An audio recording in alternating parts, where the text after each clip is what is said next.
ഇന്ത്യയിൽ ആർക്കും എംപോക്സ് ബാധയില്ലെന്ന് ആരോഗ്യ മന്ത്രാലയം. കഴിഞ്ഞ ദിവസം നിരീക്ഷണത്തിലുണ്ടായവരുടെ പരിശോധനാ ഫലം നെഗറ്റീവാണെന്നും സംസ്ഥാനങ്ങൾ ജാഗ്രത തുടരണമെന്നും ആരോഗ്യ മന്ത്രാലയം അറിയിച്ചു.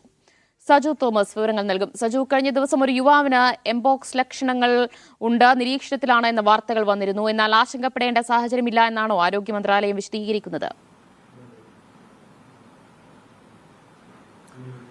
ദിവ്യ, അതെ, തീർച്ചയായിട്ടും. അതായത് ആഫ്രിക്കൻ രാജ്യങ്ങളിൽ നിന്ന് ഇന്ത്യയിലേക്ക് എത്തിയ യുവാവിനായിരുന്നു ഇത്തരത്തിലുള്ള രോഗലക്ഷണങ്ങൾ ഉണ്ടെന്നുള്ള വിവരം ഇന്നലെ ആരോഗ്യ മന്ത്രാലയം പുറത്തുവിട്ടത്. തുടർന്നുള്ള അദ്ദേഹം നിരീക്ഷണത്തിലായിരുന്നു.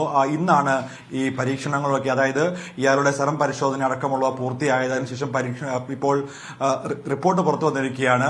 ഫലം നെഗറ്റീവ് ആണെന്നാണ് ഇപ്പോൾ ആരോഗ്യ മന്ത്രാലയം അറിയിച്ചിരിക്കുന്നത്. പ്രത്യേകിച്ച് എംപോക്സ് വിവിധ രാജ്യങ്ങളിൽ വ്യാപിക്കുന്ന സാഹചര്യത്തിൽ വലിയ രീതിയിൽ ആരോഗ്യ അടിയന്തരാവസ്ഥയിലേക്ക് പോലും പൊക്കോളാം അല്ലെങ്കിൽ പോകുമെന്നുള്ള സാഹചര്യത്തിലേക്ക് ഇപ്പോൾ എത്തിയിരിക്കുകയാണ്. അതുകൊണ്ട് തന്നെ WHO അടക്കമുള്ള സംഘടനകൾ ഇപ്പോൾ വലിയ നിർദ്ദേശങ്ങൾ നൽകിയിരിക്കുകയാണ്. ഈ പശ്ചാത്തലത്തിലാണ് ഇന്ത്യയിലും ഇന്നലെ ആരോഗ്യ മന്ത്രാലയം നിർദ്ദേശങ്ങൾ നൽകിയിരുന്നാൽ ഇപ്പോൾ ഇയാളുടെ ഇത്തരത്തിലുള്ള റിപ്പോർട്ടുകൾ പുറത്തു വന്നതിന് പിന്നാലെയാണ് ഇപ്പോൾ ഇന്ത്യയിൽ രോഗലക്ഷണമുള്ള ആരും തന്നെ ഇല്ല. ഇന്നലെ പരിശോധിച്ച ഫലങ്ങളൊക്കെയും നെഗറ്റീവ് ആണെന്നുള്ളതിലേക്ക് ഇപ്പോൾ ആരോഗ്യ മന്ത്രാലയം എത്തിയിരിക്കുന്നത്. അതോടൊപ്പം തന്നെ ഇന്നലെ 32 പരീക്ഷണ കേന്ദ്രങ്ങളൊക്കെ അല്ലെങ്കിൽ ലാബുകളൊക്കെയും സജ്ജീകരിച്ചിരുന്നു. അതുമായി ബന്ധപ്പെട്ട് ഈ വിമാനത്താവളങ്ങൾ അടക്കമുള്ള സ്ഥലങ്ങളിൽ വലിയ രീതിയിലുള്ള സുരക്ഷാ പരിശോധനയൊക്കെ ഇന്നലെ തന്നെ ആരംഭിച്ചിരുന്നു. എന്നാൽ ഇന്ത്യയിൽ ഇതുവരെ ആർക്കും എംപോക്സ് റിപ്പോർട്ട് ചെയ്തിട്ടില്ല. അതുകൊണ്ട് ജാഗ്രത ഇപ്പോഴും തുടരുക, ആശങ്ക വേണ്ട എന്നാണ് ഇപ്പോൾ ആരോഗ്യ മന്ത്രാലയം വ്യക്തമാക്കിയിരിക്കുന്നത്. സംസ്ഥാനങ്ങൾക്ക് ജാഗ്രത തുടരണമെന്ന നിർദ്ദേശം നൽകുന്നുണ്ട്. പക്ഷേ